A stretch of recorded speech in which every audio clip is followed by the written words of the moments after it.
একজন মানুষ আনন্দের সঙ্গে তার হাইবারনেশন মেশিনে ঢোকে। 90 বছর ঘুমাবে আর জেগে উঠবে এক নতুন পৃথিবীতে। কিন্তু শুতে না শুতেই কিছু গন্ডগোল, মেশিন নষ্ট হয়ে যায়, দরজা আটকে যায়। অনেক চেষ্টা করে সে বাইরে বের হয়, ভয়ে দৌড়ে যায় কমান্ড সেন্টারে।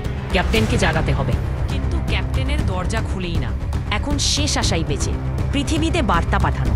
কিন্তু বার্তা পৌঁছাতে লাগবে 19 বছর, আর উত্তরে আরও 34 বছর, মোট 5 বছর। এ তো অপেক্ষা অসম্ভব। একাকিত্বে সে পাগল প্রায় হয়ে ঘুরে বেড়ায়। হঠাৎ একদিন মনে হয় কেউ আছে। কাছে গিয়ে দেখে একটা রোবট। বছর কেটে যায় একাই রুটিনে। একদিন সে দেখে এক সুন্দরী মেয়ে মেশিনে ঘুমিয়েছে। ভুল সিদ্ধান্ত নেয়, মেশিন খুলে তাকে জাগিয়ে তোলে। মেয়েটি অরোরা। ধীরে ধীরে তারা একে অপরের কাছে আসে। জন্মদিনের পার্টিতে সব ঠিকঠাক চলছিল, কিন্তু তখনই রোবট সত্যি বলে ফেলে, জিমি অরোরাকে আগে ভাগে জাগিয়েছিল। অরোরা ভেঙে পড়ে। হঠাৎ জাহাজে বড় বিপদ। জিমকে বাইরে গিয়ে বিপজ্জনক তাপের মধ্যে মেরামত করতে হয়। দড়ি ছিঁড়ে সে বেঁচে যায়। অরোরা মরিয়া হয়ে তাকে টেনে আনে।